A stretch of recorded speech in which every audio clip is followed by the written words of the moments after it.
pour avoir le dialogue, il faut aller au-delà des préjugés, parce que sinon, chacun reste dans son coin avec les préjugés, et avant les préjugés, il faut se rencontrer, et pas que le néo-rural, il arrive en disant « moi je sais », ça sera forcément mieux que toi, parce que de toute façon, t'as déjà gâché 3 générations, etc. Et donc c'est dans la posture, quoi. C'est comment on arrive sur un territoire, avec quelle posture, et quelle ouverture d'esprit, tolérance, et envie d'entraide, etc. Enfin, ça va au-delà du monde rural et agricole, j'imagine, c'est une manière d'être, quoi.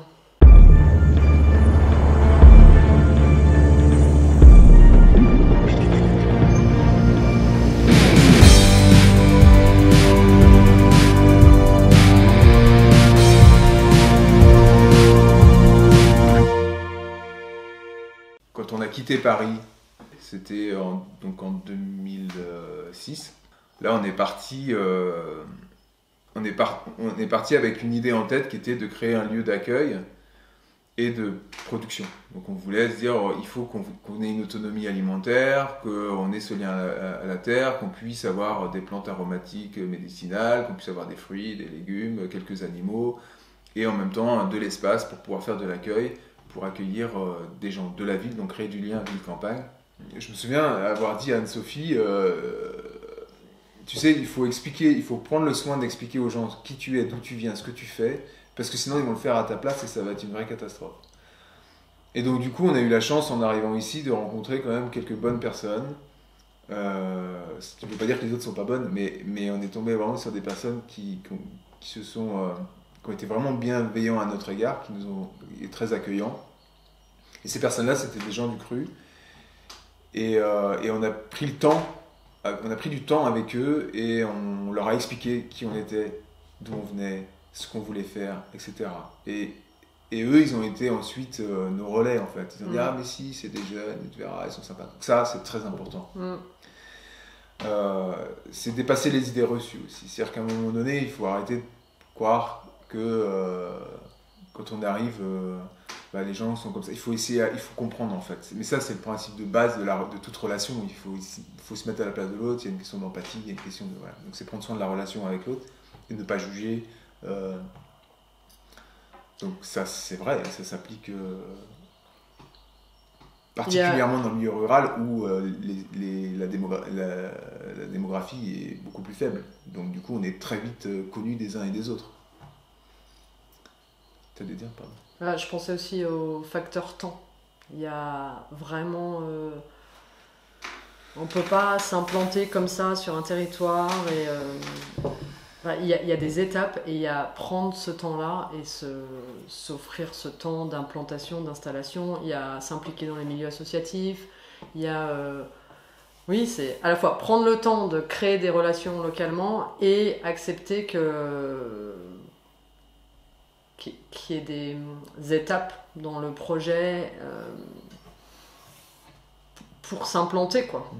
En fait, et puis il y a aussi une question d'histoire. Il faut aussi à un moment donné s'intéresser à l'histoire et juste, pour donner un exemple, se remémorer que par exemple ici, nous, les personnes dont je parle, qui nous ont vraiment accueillis, qui ont été très chaleureux à notre égard et qui sont restés très, très proches de nous, ces personnes-là, ils ont entre 70 et 80 aujourd'hui.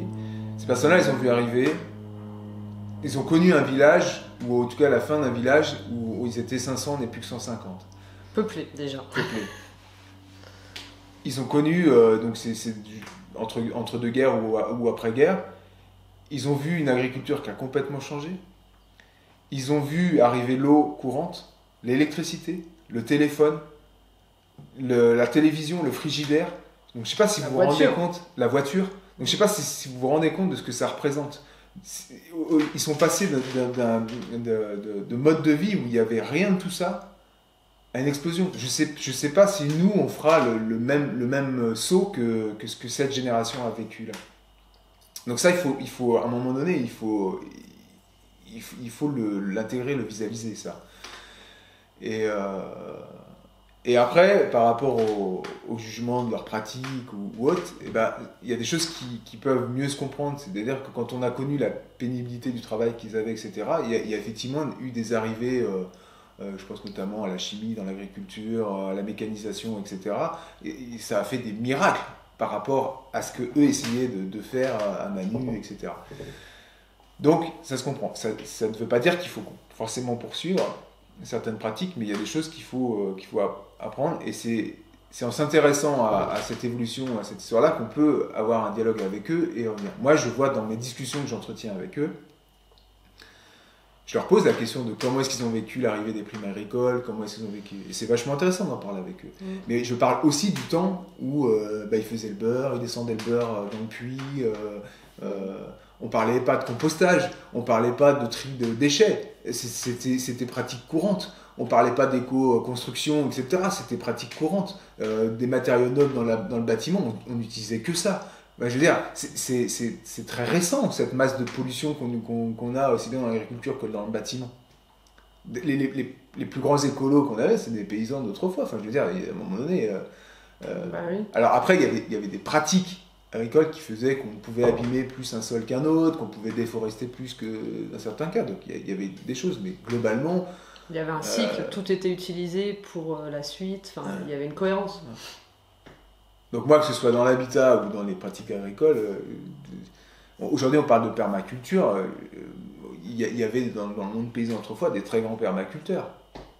Je veux dire, quand on fait un design, demandez à un paysan de faire un design de sa maison, il va vous dire, je mets le poulailler à tel endroit parce que j'y vais tous les jours, donc je ne vais pas faire des kilomètres pour y aller, je vais mettre ça à tel endroit parce que j'ai telle contrainte, ou j'ai des vents dominants, j'ai ceci, cela. Et donc si vous regardez la logique d'une petite ferme paysanne, si c'est pas permacole, je ne sais pas ce que c'est.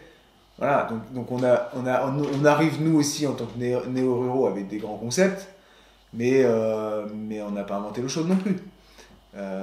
Et ça c'est vachement important. Après, effectivement, il y a des choses qu'on a pu creuser, on a des techniques qui sont développées, on a des connaissances nouvelles et autres, mais je ne crois pas à une page qui se tourne comme ça brutalement où on efface tout.